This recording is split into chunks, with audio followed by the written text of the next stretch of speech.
Zero point Javed Chaudhry. ہم وکری type کے بھکاری ہیں۔ سعودی معاشرے میں بھی تبدیلی انگڑائیاں لے رہی ہے۔ تیل نے سعودی عرب میں 40 برس قبل انڈسٹری کی شکل اختیار کی تھی، جس کے بعد سعودی عرب میں ارب پتیوں کی کلاس نے جنم لیا۔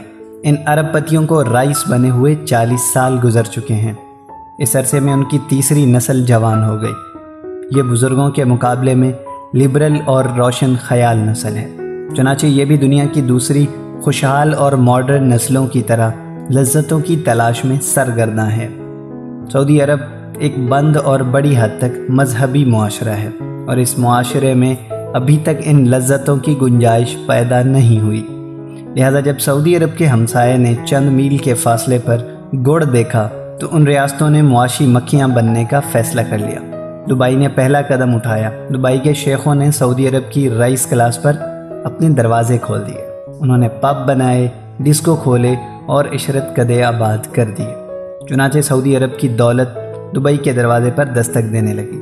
ہر ویکنڈ پر شہزادے، رئیس اور شیخ دبئی پہنچ جاتے اور لاکھوں کروڑوں ڈالر لٹا کر اتوار کی رات واپس آ جاتے۔ دبئی کی دیکھا دیکھی دوسری ریاستیں بھی آگے بڑھیں اور یہ بہتے دریا میں ہاتھ دھونے لگیں۔ بحرین روشن خیالی کا تازہ ترین سرچشمہ ہے۔ بحرین نے سعودی عرب کی مدد سے دونوں ممالک کے درمیان سڑک بنا دی۔ یہ کاز وے عرف عام میں وسکی پل کہلاتی ہے۔ بحرین یورپ اور امریکہ کی طرح روشن خیال اور اعتدال پسند ہو چکا ہے، چنانچہ اب ویکنڈ پر سعودی شہزادے بحرین کا رخ کرتے ہیں۔ سعودی عرب میں جمعہ کو چھٹی ہوتی ہے، چنانچہ اس مناسبت سے بدھ کی شام ویکنڈ بن جاتی ہے۔ اس روز یوں محسوس ہوتا ہے جیسے سعودی عرب کی یہ سڑک بحرین کی طرف مڑ گئی ہے۔ ریاض میں 7000 کے قریب شہزادے اور شہزادیاں موجود ہیں۔ یہ لوگ ویکنڈ پر جب شہر میں نکلتے ہیں تو نہ صرف ٹریفک کا نظام درہم برہم ہو جاتا ہے، بلکہ ریاض لندن کی ٹریفالگر سکوائر اور لاہور کی لبرٹی کا منظر پیش کرنے لگتا ہے۔ مجھے بے شمار پاکستانی فیملیز نے بتایا یہ لوگ بالخصوص ان کی خواتین ان دنوں باہر نہیں نکلتی، کیونکہ قانون کی مضبوطی اور ریاست کے آہنی ہاتھوں کے باوجود ابھی تک سعودی عرب کے شاہی خاندانوں کو بے شمار رعایتیں حاصل ہیں، اور بعض اوقات غریب ممالک کے شہری ان رعایتوں کی زد میں آ جاتے ہیں۔ ٹریفک پولیس بھی ویکنڈ پر شہزادے اور شہزادیوں کی بدتمیزی پر آنکھیں بند کر لیتی ہے۔ ہاں، البتہ شاہی خاندان کا کوئی فرد اگر کسی سنگین جرم میں اندر ہو جائے یا عدالت کی نظر میں آ جائے تو شاہی خاندان اسے بچانے کی کوشش نہیں کرتا، لہٰذا وہ شخص کیفر کردار تک ضرور پہنچتا ہے۔ سعودی عرب پاکستان کا بے انتہا مخلص دوست ہے، اور اس نے ہر نازک موقع پر پاکستان کی مدد کی۔ میاں نواز شریف نے 1998 میں ایٹمی دھماکے کیے تو سعودی عرب پہلا ملک تھا جس نے پاکستان کو مبارکباد پیش کی۔ پاکستان کے ایٹمی پروگرام کو شاہ فہد اپنی نجی محفلوں میں ہمارا ایٹم بم اور اسلامی بم کہتے تھے۔ مجھے 15 اپریل کی رات ایک سعودی باشندے نے بتایا شاہ فہد جوڑوں کے امراض میں مبتلا تھے۔ وہ کئی برس تک اپنی ٹانگوں پر کھڑے نہیں ہو سکے، لیکن ایٹمی دھماکوں کے بعد جب میاں نواز شریف سے اس کی ملاقات ہوئی تو شاہ فہد ویل چیئر سے کھڑے ہو گئے۔ سعودی عرب اور شاہی خاندان کو پاکستان سے اس قدر محبت ہے، لیکن ہم لوگ بدقسمتی سے اس محبت سے استفادہ نہیں کر سکے۔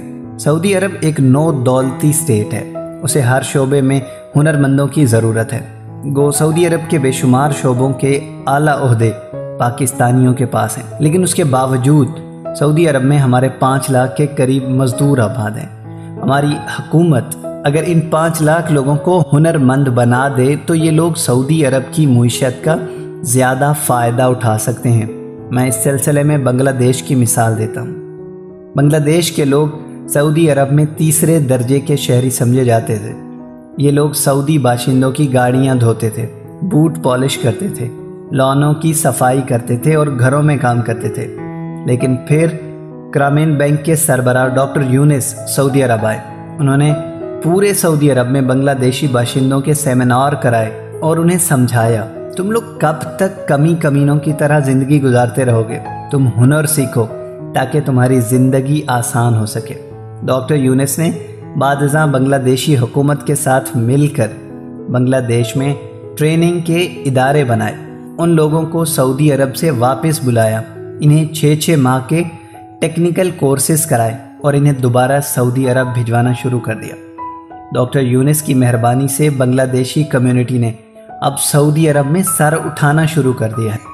ہماری حکومت بھی اگر اس ماڈل پر عمل کرے، سید خورشید شاہ اور ڈاکٹر فاروق ستار پاکستان میں ٹیکنیکل ادارے بنائیں اور سعودی عرب میں کام کرنے والے بے ہنر پاکستانیوں کو واپس بلا کر انہیں کوئی ہنر سکھا دیں، تو پاکستانیوں کے حالات بدل سکتے ہیں۔ میں اس سلسلے میں تھائی لینڈ کی مثال بھی دیتا ہوں۔ سعودی عرب میں ہیلتھ کیئر باقاعدہ انڈسٹری کی شکل اختیار کر رہی ہے، چنانچہ سعودی عرب کو ہسپتالوں، ڈسپینسریوں اور ایمبولینس سروسز کے لیے ٹیکنیکل سٹاف درکار تھا۔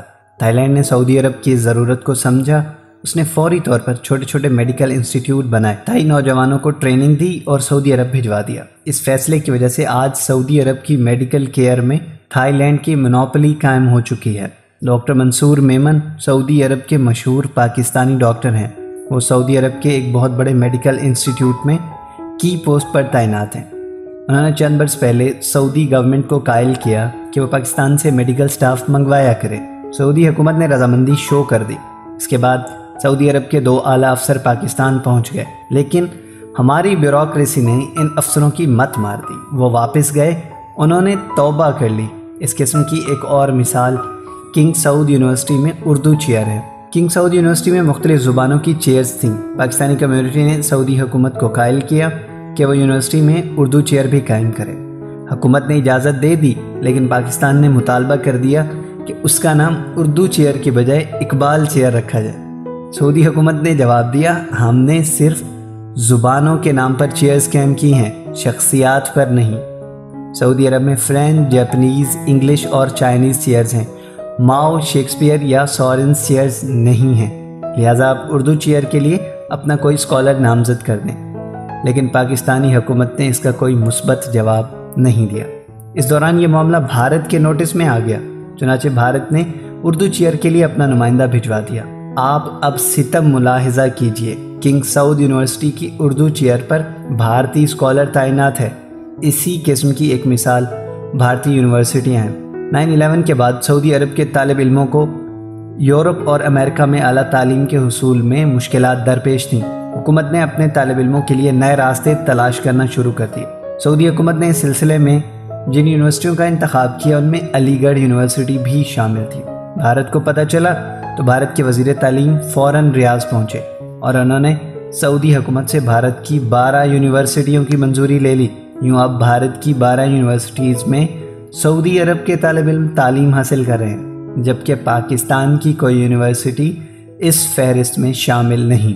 ہم اگر تھوڑی سی دانش مندی سے کام لیں تو میرا خیال ہے ہم سعودی عرب کی محبت کا کہیں زیادہ فائدہ اٹھا سکتے ہیں۔ مجھے سعودی عرب کے ایک اعلیٰ افسر نے بڑا دلچسپ واقعہ سنایا۔ اس نے بتایا، پچھلے سال جب پاکستان نے سعودی عرب سے امداد کی اپیل کی تو پاکستان کا ایک نمائندہ شاہ عبداللہ سے ملاقات کے لیے ریاض آیا۔ یہ صاحب صدر آصف علی زرداری کے خصوصی طیارے پر ریاض آئے تھے۔ یہ بات جب شاہ کے نوٹس میں آئی تو وہ شدید ناراض ہوئے۔ انہوں نے پاکستانی حکومت کو کہلا بھیجا، ہم آپ کی مدد کے لیے تیار ہیں، لیکن پہلے آپ لوگ کم از کم یہ عیاشی تو بند کریں۔ سعودی افسر کا کہنا تھا، یہ وہ حرکت تھی جس کی وجہ سے سعودی عرب نے پاکستان کی امداد سے ہاتھ کھینچ لیا۔ میں نے یہ واقعہ سنا تو میں نے کہا لگایا اور اسے عرض کیا، ہم ذرا وکری ٹائپ کے بھکاری ہیں، ہم ہمیشہ کنالی کا سوٹ پہن کر اور کرسٹن ڈیور کے کشکول میں بھیک مانگتے ہیں۔